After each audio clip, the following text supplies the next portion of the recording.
Today on Money 911, I'm so honored to welcome a guest who has literally reshaped the landscape of wealth building, Brad Blazar.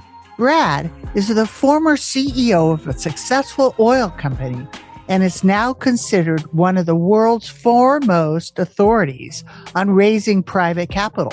With over $2 billion raised, he mentors entrepreneurs and business owners globally, showing them how to attract high net worth investors, raise the money they need, and build unstoppable businesses. He's not just here to talk about numbers.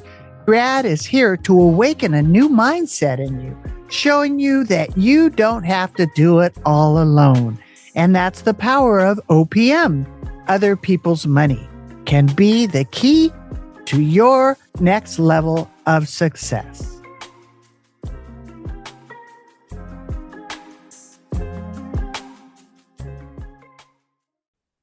Brad, it's a wonderful joy to have you here. Thank you so much for joining me. I appreciate it. Thanks for being a great host. I'm looking forward to this. Thank you. Okay, so here's the big deal. Like, if money was not an object and you had unlimited capital, right? And you want to, pursue this purely from the heart. You've helped raise over $2 billion, right? What is the biggest lesson money has taught you about yourself? Oh boy, that's a great question. I'll be honest. We've heard this, right? And a lot of people say certainly life is better when you have money versus not. But what I've learned is money doesn't buy happiness. I see so many people that have accumulated a lot of wealth that leave just miserable lives. They're unhappy, they're frustrated, they're in bad relationships. And, that's the one thing I would tell people is that, money does not buy happiness. Certainly, it does make your life a lot easier financially. But I'll be honest, with a lot of money comes a lot of problems. If you're a business owner like I am, now you got payroll, right? You got more taxes, you got other responsibilities, you got other people that are depending on you. You're financially a target, right? People want to come after you depending on your level of success. Right. And so, don't think that just, creating wealth or becoming financially successful is going to alleviate all your problems. I like to say they're just bigger problems. The more money you get, the bigger the problems are. Really, this is getting complicated for sure. Well, when you meet somebody and say, I could never raise capital, I'm just a small player. It's like a myth. And you'd love to shatter it for them because you grow at other people's money. What do you do? How do you get there? I think a lot of it is really just number one is having some confidence in overcoming the limiting belief. Yeah. I tell people that we are programmed to basically back away from anything that is fearful or that scares us. And so the limiting belief in your mind that you cannot raise capital is exactly that. Fear is a thought. It's a little different than danger. Danger is real, right? If you are in a cage with a lion, that is a real danger. But the fear is a thought because we know there are lion tamers. We know there are people that go scuba diving with sharks in the ocean. And so if you understand that the limiting belief that's holding you back from raising capital is just that, we just need to basically adapt and, shift our focus and start building the conviction and the confidence. Anybody can raise capital. I mean, I share a story on stage about Jack, who came to work for me, where he was a roughneck in the oil business. And for his interview, showed up looking like Joe Dirt. I mean, jeans with holes in the knees and a flannel shirt and a Fu Manchu mustache and a mullet for a haircut. And I gave him the opportunity of a lifetime, and I gave him a little swag. The first day he showed up, took him to the barber and cleaned him up. Guy raised $25 million for me in the first year. Holy cow, it earned $250,000 in commission. So I tell people, look, if I can teach Joe Dirt how to raise $25 million, I think I can teach just about anybody. But it all starts really in the mind. And, once you start learning some of the things that I'm able to teach people, how to peak interest, how to build trust, how to communicate. Raising capital is really nothing more than sales. The only difference really, Kris, is you're selling yourself, you're selling a project, you're selling an opportunity, and money exchanges hands when problems get solved. So, we're solving people's financial problems with an investment opportunity that for that specific person will do something that they are seeking. Everybody has a desire for their money to be doing something. Some people need to put their kids to school in the next 4 to 6 years. Other professionals make a lot of money. They're looking for some type of tax relief. Others are looking for passive income. So if you can match the benefit of the investment opportunity to that individual specific need or problem, that's typically where the money exchanges hands. Money exchanges hands when problems get solved. Well, where does it start? Like, there's a lot of people with a lot of dreams and a lot of projects, and it isn't like go to the bank and get a loan. Yeah. How do you, like, I'm a legacy wealth strategist. I show people how to protect their assets, make sure they have the right paperwork and living trust. Yes. But I don't know what you're talking about. Maybe share some of that with us. Well, I think it really starts with communicating what you do in a way that really piques people's interest. When you're networking or you're at a social gathering and people come up and say, Kris, what is it you do? It's really crafting what I've called a explanation of service. And I think one of the big mistakes that people make is they tell others what they technically do. But by telling others what we technically do really doesn't give that other person the desire or the incentive to want to go deeper with us. Yeah. But if you think about repositioning yourself and sharing what you do in a way that helps the other person, it's more about what I can do for you. That's where the interest is now generated. So, when people ask me what I do, I don't tell them I'm a 3-time author or that I'm a coach or that I'm a keynote speaker. I just kind of pause and I say, well, it's a great question. What I do is I teach people how to create streams of passive income in their lives so they no longer have to exchange their time for money. You see, a long time ago, I realized I wasn't a very good employee. And so we teach people how to basically buy commercial assets or invest in things like real estate. You want to know the best part about it? We can do those things with other people's money. Might that be something you'd like to learn more about? Now, that's going to get most people to say, yes, you piqued my interest. And so now I'm moving them to a future event. I'm doing a webinar next week, or come join me at one of my live boot camps, or come hear me speak. And so that begins the process of moving people forward in this relationship. And so I've just learned how to craft what I call my elevator pitch in a manner that's more focused on the other person than me.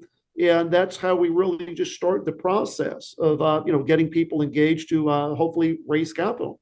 Wow. Well put. Well put. So in your view, what's the difference between raising money and magnetizing money? Is there a spiritual or energetic side to all of this? Yes, there is. You talked about magnetizing money. I'm actually doing a live event next week in Nashville called Reputational Capital to Real Capital. And it's creating a reputation within the world using social media, maybe obviously becoming an author, writing books, where the reputation precedes you and people now call you. They seek you out. And if you can create basically a reputation, through social media or through other medium, where people are now calling your office or calling you and say, hey, I heard you speak on Kris Miller's podcast, or I read your book and you were talking about how you do this. I'd like to get more information. It puts you in the driver's seat, because now you're not chasing people. Now you're not pursuing people. You're the one being pursued.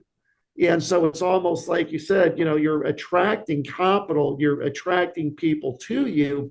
And that's something that we definitely teach and also talk about as part of our mentoring, because it makes the job of raising capital so much easier.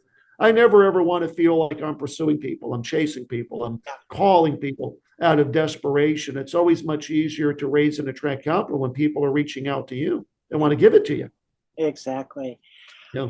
Well, tell us about a time when you were scared to take a leap and maybe stepping into boldness or, trying. Boy, oh, this is such a funny You're so story. successful. Like, okay, well, when did you fall? Right. Yeah, I've learned over the years not to listen to the noise. One of my coaches, Coach Michael Burt, says the difference between hugely successful people and most others is the successful people just block out the white noise. They focus on what they want. They don't listen to the opinions of others, and then they go at it with tremendous intensity where there's no way they could be unsuccessful. But it's a funny story. One thing that really scared the crap out of me a couple of years ago, where I started questioning what I was doing, is I was invited to speak at an event in Miami. And, on stage, there were just some major big people, Floyd Mayweather, Brandon Dawson, who, of course, is Grant Cardone's partner at 10X, huge music mogul by the name of Rich the Kid, who's a big hip hop artist. Bobby Castro, who I just love and adore. He sold his business for $1 billion valuation, and a couple others. And so I went to my wife and I said, hey, I'm going to go ahead and rent a private jet to fly down to this event. And she's like, you're going to do what? I'm going to go in a private jet. I'm going to show up. That's how Floyd Mayweather goes. And I'm going to fly to Florida in a private jet. Now, I had no idea at the time I said that what doing that would cost. But once I committed to it, I'm like, okay, so I'm calling charter companies, hey, can you tell me how much it is to charter a private jet from Houston to Miami? First bid I got was $42,000. So she's like, first class seat, husband, is only $1,800. I'll allow you to do that, but there's no way you're spending our daughter's college fund. Hello. Who the hell are you trying to impress? And I'm not trying to impress anybody, but it will do something in me that once I do this, it's like, that's the only way I'll fly. So anyway, the cheapest that I could find, Kris, was $35,000. What's your deal? Signed the contract. Now I get my own private jet. But here's the amazing thing. I started to realize that that jet came with 8 other seats. And so I'm now on social media saying, hey, folks, I'm flying down to Miami, Florida to speak at an event. And I've worked out an agreement with the host. For those of you that want to have a mastermind with me at 35,000 feet, we're going to mastermind with other 7, 8-figure entrepreneurs. Each seat's $5,000. I sold out the other 8 seats in about 4 days. Oh, man. So the experience was free. Right. Everybody else that paid my way and essentially got an experience for themselves, and it was one of the best things they've ever did because it exposed them to thinking bigger. Yeah. And a whole message about thinking bigger is exactly that. Commit to do something big, because the solution of how to do it will always present itself, and it won't be nearly as dramatic as you think it will be. Hosting an event where you've got hundreds of people showing up is a multiple $100,000 endeavor if you do it right. Keynote speakers, food, audio, visual. Well, how do you pay for something like that? Well, the ticket sales usually don't cover it, so you get sponsors to pay. You bring in people that are experts in, self-directed IRAs. You bring experts in asset protection. And so in your event, you have an exhibit area with maybe 10 to 12 exhibitors that have paid anywhere from, a couple thousand to 10 for maybe a headliner. And that covers the event. And so solution to solving that problem presents itself. So I've learned over the years just to commit, to do big things. And, they're scary at times, but that's how you grow, is by falling into your fears. And I would say, that's one of certainly the big things that I done. The other big one was committing to do a triathlon, and, half Ironman, but did that as well. And so it's just, it's committing first and figuring out how you're going to do it later. Right. That's great. Yeah. You said, Brad, you don't build great wealth with your own money. You build it with other people's money. That got my attention. Maybe just wrap that a little bit for us, please. Yeah, I read the book, of course, by Robert Kiyosaki, Rich Dad, Poor Dad. And he says, you can certainly get ahead financially and, become a millionaire, even a multimillionaire on your own. But he said, if you want to create legacy wealth, I'm talking hundreds of millions of dollars, billion-dollar businesses, you got to understand the principle of OPM. Now, OPM stands for other people's money, and it's learning how to attract and raise capital. Because once you master that, it really becomes the acceleration or the quantum leap that allows business owners and entrepreneurs to utilize that capital to just do much bigger deals. Now you can go out and you can buy a $50 million piece of real estate, or now you can go out and you can buy a business that's for sale for 10, $20 million, and then do it again and again. And so, when I look at many of the students in our community that manage hundreds of millions of dollars, they're not public companies. They're just a person that rolled out of bed one day and made a commitment. Now, of course, they're financially set, and they've created a legacy that they can pass down to their families multiple generations. And so it's really just understanding that key principle of OPM is really how you build legacy wealth. Now, I'm talking legacy. I'm talking, net worth of 50, hundreds of millions of dollars. That's fabulous. If you could whisper one truth into the ear of every entrepreneur on the planet, right, what would you tell them about the power to create wealth? I think one of the powers, this is of course talked about in, books like The Secret and others, is you have to manifest it. You really have to see it first in the mind. Your imagination, your dreams, whatever it is, we all dream about having money. We all dream about becoming financially free. And I think the big difference between those that dream and those that do is those that do manifest it first in the mind, but then they deliver it to the body. They take action, and they take massive action, and they don't quit when they get frustrated. Let's face it, life ain't easy. You're going to get curves. You're going to get frustrated. There are going to be times when you want to give up. Yeah. You're like, why did I do this? But you got to keep going. Yeah. And, those that just go the distance are the ones obviously that create the tremendous success for themselves. And I think that is the big difference is you have to commit to take the action, and then you just have to basically just keep doing it, showing up every day. The habits that we live daily will create a reality. And I've actually trademarked this concept called the art of beliefology. It's trademarked. And it's understanding that our habits daily will create a new belief system. Right. And that belief system over time defines a new reality, which is obviously the person that we ultimately become. And, great example of this was a gentleman that I was coaching many years ago who was hugely obese, weighs about 480 pounds.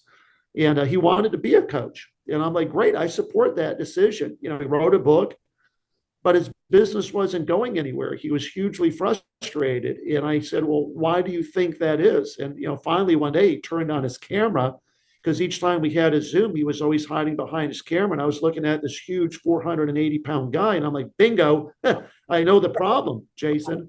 You can't take care of yourself. Why would anybody want to hire you as a coach when you're 480 pounds? I said, but here's the magic.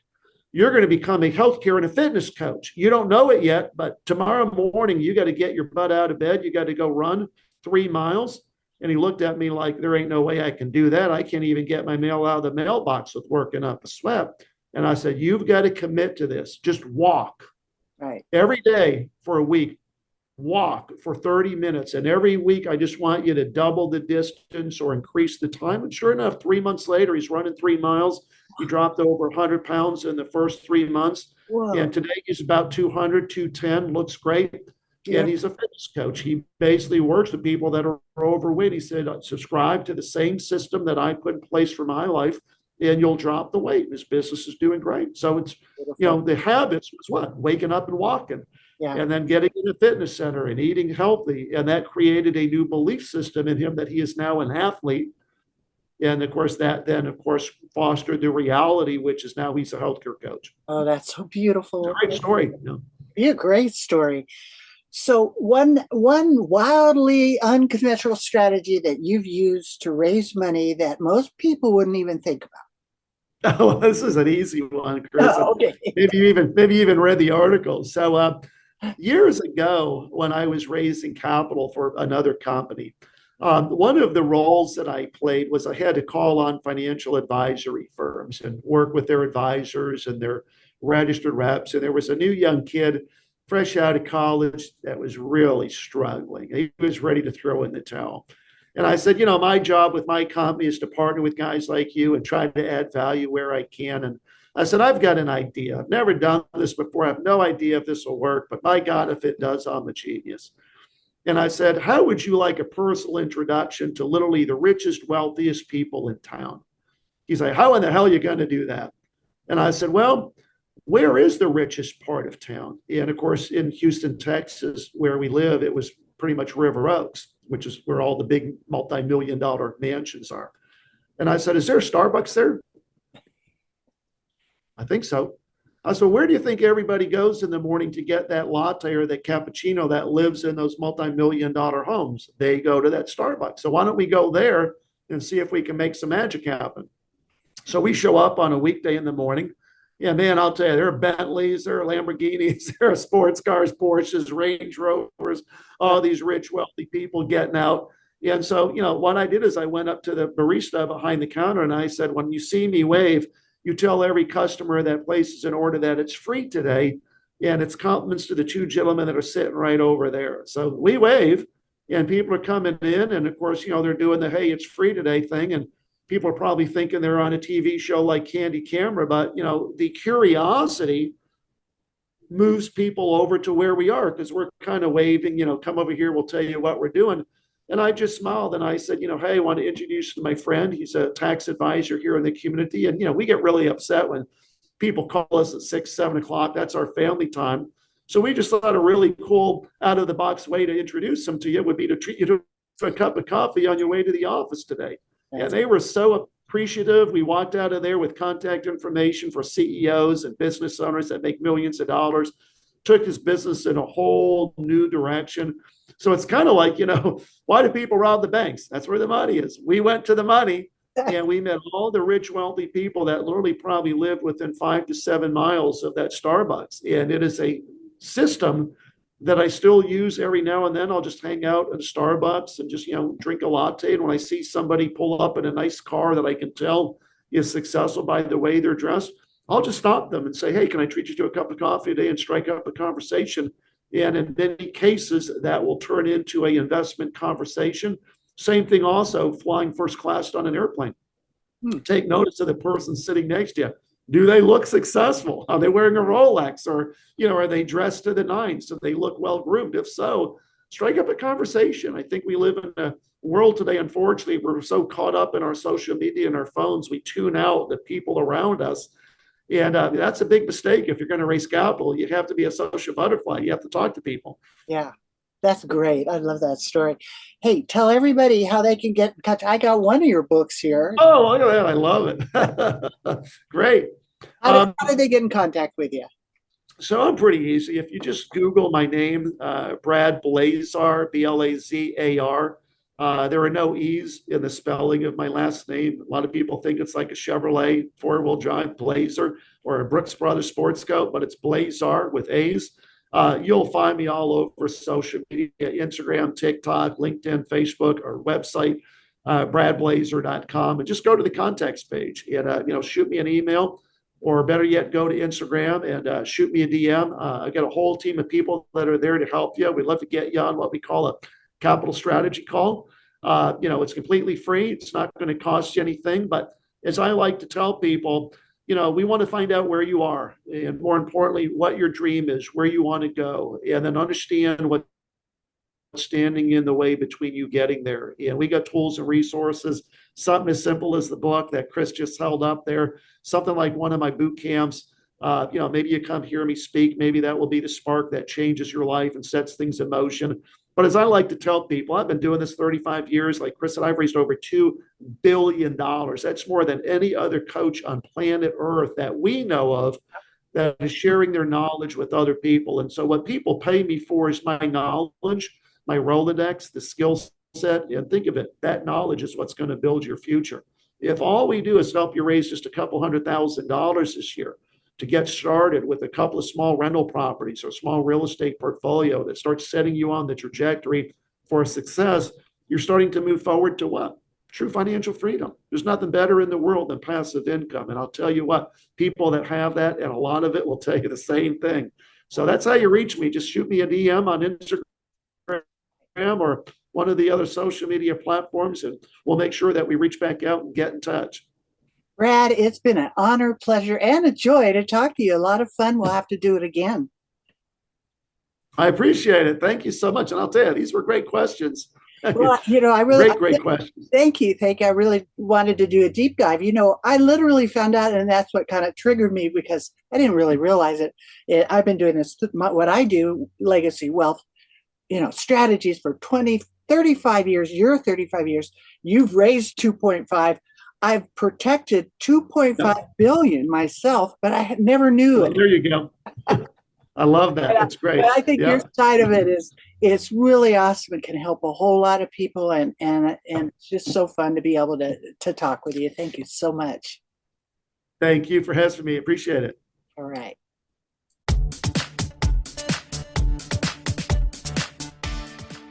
Wow, what an unforgettable conversation. Here's what I want you to remember, dear listener. You were never meant to build your dreams alone. The resources you seek, the people you need, and the capital to bring your vision to life, they are already out there waiting for you to rise, to ask, and to step boldly into your next level. If Brad's story teaches us anything, it's this. Wealth is not just about money. It's about mindset, mission, and the courage to claim the life you were born to lead.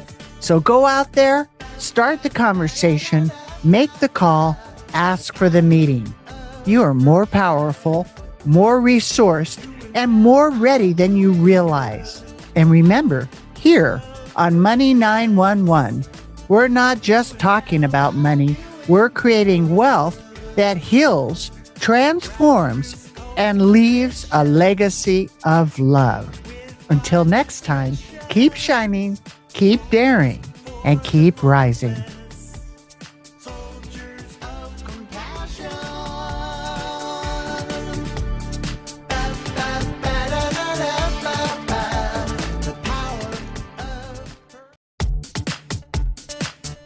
There's so much to learn about healthy money. I hope today's discussion brings you one step closer to securing and protecting your future. So you can get started on the right foot, go to meetwithkrismiller.com and schedule your free financial fitness strategy session. Thank you for listening, and please subscribe to Money 911 so you don't miss our next episode, which includes health, wealth, and peace of mind.